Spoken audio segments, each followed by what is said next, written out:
अयोध्या में होने वाले भव्य और दिव्य महोत्सव को लेकर अब बहुत कम वक्त बचा हुआ है। प्राण प्रतिष्ठा को महज 10 दिनों का समय बचा है और यही कारण है कि तैयारियां अब अंतिम चरण में चल रही है, अंतिम दौर में है।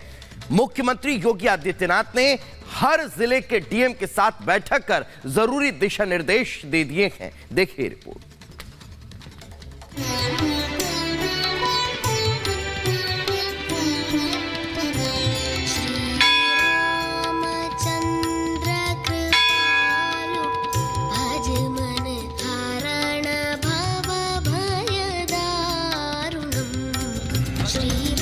अयोध्या में होने वाले दिव्य उत्सव के लिए पूरी राम नगरी सजकर तैयार है। देश भर के राम भक्त 22 जनवरी को बड़े ही बेसब्री से इंतजार कर रहे हैं। समारोह को ऐतिहासिक बनाने के लिए हर ओर जोर शोर से तैयारी जारी है। कहीं शहर को सजाया संवारा जा रहा है तो कहीं श्री राम मंदिर के प्राण प्रतिष्ठा समारोह में भगवान को भोग लगाने के लिए लड्डू बनाए जा रहे हैं। प्रसाद बनाने में सभी लोग उमंगी से हैं। सब लोग अपने उमंग में बना रहे हैं। सर जी कैसे बना रहे हैं?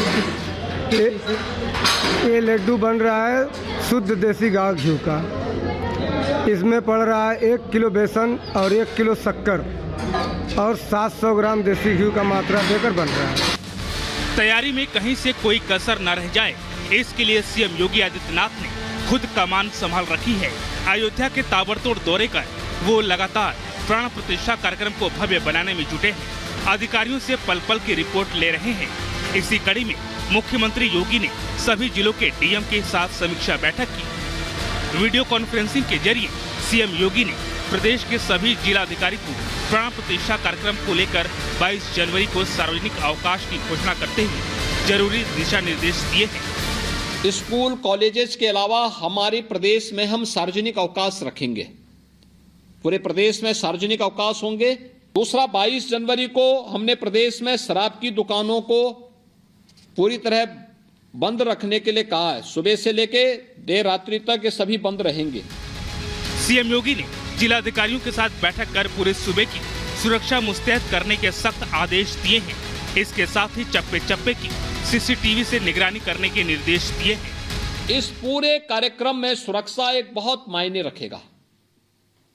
पूरे प्रदेश के अंदर यह अलर्ट केवल अयोध्या, प्रयागराज या गोरखपुर के लिए नहीं है, या फर्रुखाबाद या गढ़मुक्तेश्वर के लिए नहीं है, या प्रदेश की राजधानी लखनऊ तक सीमित नहीं है। पूरे प्रदेश में हमें पूरी सतर्कता बरतनी पड़ेगी। दिव्य उत्सव में पहुंचने वाले लोगों को कोई समस्या ना हो, इसके लिए सीएम ने लखनऊ, प्रयागराज, वाराणसी से अयोध्या तक ग्रीन कॉरिडोर तैयार करने की बात कही है। महत्वपूर्ण होगा अयोध्या जाने के लिए एक ग्रीन कॉरिडोर तैयार करना। Lucknow airport, Lucknow railway station या बस स्टेशन से बाराबंकी होते हुए अयोध्या, इस पूरे रूट पर कहीं भी अतिक्रमण न हो। कोई ठेला नहीं, कोई टैक्सी नहीं, कोई अनावश्यक बस नहीं, कोई ट्रक नहीं, अनावश्यक कोई भी आवागमन को बाधित न करने पाए। इसके साथ ही प्रदेश के जिलाधिकारियों के साथ हुई बैठक में मुख्यमंत्री ने कहा कि प्राण प्रतिष्ठा आस्था और आनंद का ऐतिहासिक अवसर है, इसलिए इसे दिव्य और भव्य बनाने में कोई चूक ना हो। सीएम योगी आदित्यनाथ ने कार्यक्रम को लेकर गाइडलाइन जारी करते हुए कहा, पूरे प्रदेश में 14 जनवरी से स्वच्छता का प्रदेश व्यापी अभियान चलेगा और हर गांव, शहर में साफ सफाई होगी। प्लास्टिक के उपयोग पर पूरी तरह से प्रतिबंध लागू होगा ताकि कोई गंदगी न फैलाए। पुलिस वालों की काउंसलिंग हो ताकि वो किसी के साथ दुर्व्यवहार न करें। अतिक्रमण करने वालों के खिलाफ कठोर कार्रवाई हो। 16 जनवरी से 22 जनवरी तक मंदिरों में राम कीर्तन और अखंड रामायण का पाठ हो। प्राण प्रतिष्ठा वाले दिन शाम को हर घर, घाट, मंदिर में दीपोत्सव का कार्यक्रम किया जाएगा। 18 से 22 जनवरी तक अयोध्या आवागमन पर प्रतिबंध लगाने के साथ ही समारोह को टेलीविजन या स्क्रीन लगाकर लाइव प्रसारण दिखाने का निर्देश दिया है। मुख्यमंत्री ने उत्सव के दौरान चोरों से सावधान रहने की भी बात कही है। 22, 24, 26 ये 3 ऐसी तिथियां हमारे पास पड़ेंगी। 22 का कार्यक्रम भी लाइव होना चाहिए। 24 का कार्यक्रम भी लखनऊ के कार्यक्रम के बाद आप अपने स्तर पर भी हर जनपद में इस कार्यक्रम के साथ जुड़े कोई ना कोई इवेंट हर जनपद में भी होने चाहिए और 26 जनवरी का गणतंत्र दिवस का कार्यक्रम भी पूरी भव्यता के साथ राष्ट्रीय पर्व के रूप में हमें आयोजित करना चाहिए। इन चीजों को हम सुनिश्चित करें। विशेष बैठक में अयोध्या, गोरखपुर और प्रयागराज की मंडलायुक्त ने अलग अलग प्रस्तुतिकरण कर अपने तैयारियों के बारे में मुख्यमंत्री को जानकारी दी। रामलला के उत्सव को सिर्फ 10 दिन का समय बचा है। ऐसे में प्राण प्रतिष्ठा को लेकर जहां अयोध्या पूरी तरह तैयार है, वहीं राम भक्तों में जोरदार उत्साह नजर आ रहा है। Report, Republic Bharat. तो काउंटडाउन प्राण प्रतिष्ठा का शुरू हो चुका है और तैयारियां जोरों पर है। और इधर सीएम योगी आदित्यनाथ ने क्या कुछ आदेश दिए हैं, ये हम आपको एक एक करके बताते हैं। अब यूपी के सभी स्कूल कॉलेज में छुट्टी रहेगी। राज्य में शराब की सभी दुकानें बंद रहेगी। 22 जनवरी की शाम को अयोध्या में दीपोत्सव होगा और आतिशबाजी होगी।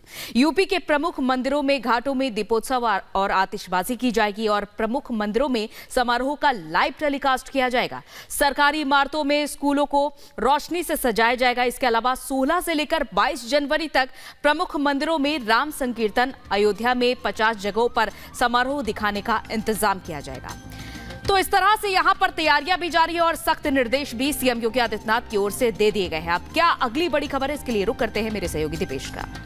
एक तरफ अंजलि, जहां अयोध्या में तैयारियों को लेकर उत्तर प्रदेश सरकार सतर्क नजर आ रही है, तो वहीं दूसरी तरफ अयोध्या में होने वाले प्राण प्रतिष्ठा कार्यक्रम के न्योते को ठुकराने वाले विपक्ष पर अब भारतीय जनता पार्टी लगातार हमलावर नजर आ रही है। और यही कारण है कि एक पोस्टर जारी किया गया जिसमें लिखा गया सनातन विरोधी इंडी गठबंधन, और यह कहना था कि अब वार पलटवार जो है वो तेज होता हुआ दिखाई दिया है। देखिए रिपोर्ट।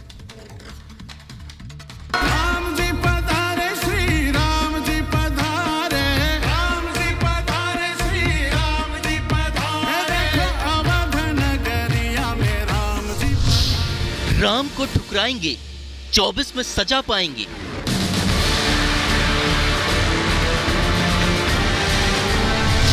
रामराज का श्री गणेश, फिर क्यों क्लेश।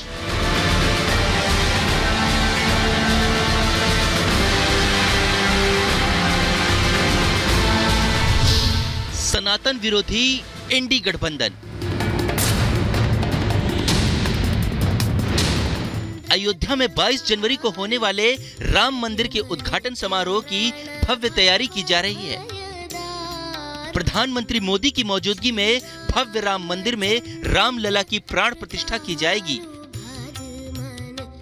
कार्यक्रम में करीब 7,000 वीआईपी गेस्ट के शामिल होने की उम्मीद की जा रही है। हालांकि कांग्रेस ने प्राण प्रतिष्ठा का निमंत्रण ठुकरा दिया है। भारतीय जनता पार्टी ने इसे लेकर विपक्ष पर निशाना साधा है और उसे सनातन विरोधी करार दिया है। भारतीय जनता पार्टी ने सोशल मीडिया पर एक पोस्ट जारी कर कहा, पहचानिए राम मंदिर प्राण प्रतिष्ठा समारोह के न्योते को ठुकराने वाले सनातन विरोधियों के चेहरे। लेकिन कांग्रेस का कहना है कि प्राण प्रतिष्ठा के कार्यक्रम को बीजेपी ने राजनीतिक बना दिया है, इसलिए इसका बहिष्कार है। भगवान राम के सभी भक्त हैं।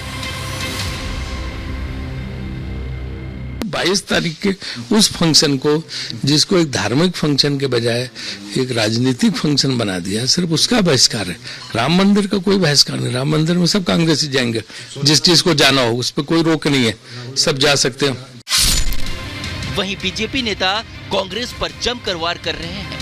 केंद्रीय मंत्री अर्जुन राम मेघवाल ने कहा कि कांग्रेस ने सबसे पहले वीर सावरकर की प्रतिमा का बहिष्कार किया था, लेकिन ये देश का कार्यक्रम है और ऐसे में कांग्रेस का विरोध सही नहीं है।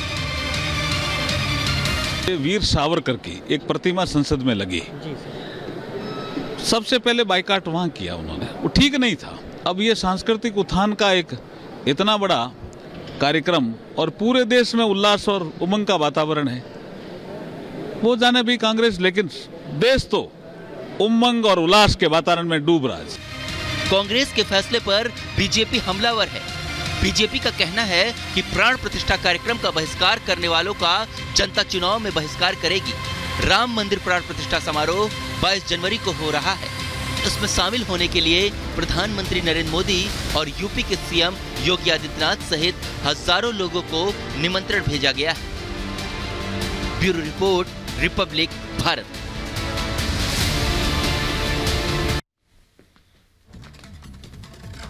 तो देखिए, तैयारियां कुछ इस कदर जारी है, लेकिन दूसरी तरफ कुछ लोग ऐसे हैं जो घर आए निमंत्रण को किस तरह से ठुकरा रहे हैं। बहाने एक एक करके देखिए। प्राण प्रतिष्ठा से इंडी ने किनारा किया है। ममता बनर्जी, मल्लिकार्जुन खड़गे, अखिलेश यादव, सोनिया गांधी और इस तरह एक के बाद एक कई नाम हैं जो किनारा करते हुए नजर आए। सीताराम येचुरी, संजय राउत और बहाने देखिए, एक के बाद एक इनके बहाने कि आरएसएस बीजेपी के सियासी कार्यक्रम में नहीं जाएंगे, ये कहना है मल्लिकार्जुन खड़गे का। वहीं अखिलेश यादव ये कह रहे हैं कि बिना जान पहचान के लोगों का न्योता नहीं स्वीकार करेंगे। और दूसरी तरफ इंडी गठबंधन की दुविधा देखिए। बीजेपी को राम मंदिर का श्रेय मिलने का डर है, यहां पर यह साफ तौर पर समझा जा सकता है। बायकॉट से चुनाव में बीजेपी को मुद्दा मिल जाएगा और जाने से अल्पसंख्यकों की नाराजगी का भी डर सता रहा है और नहीं जाने से हिंदू विरोधी छवि का भी खतरा यहां पर मंडरा रहा है।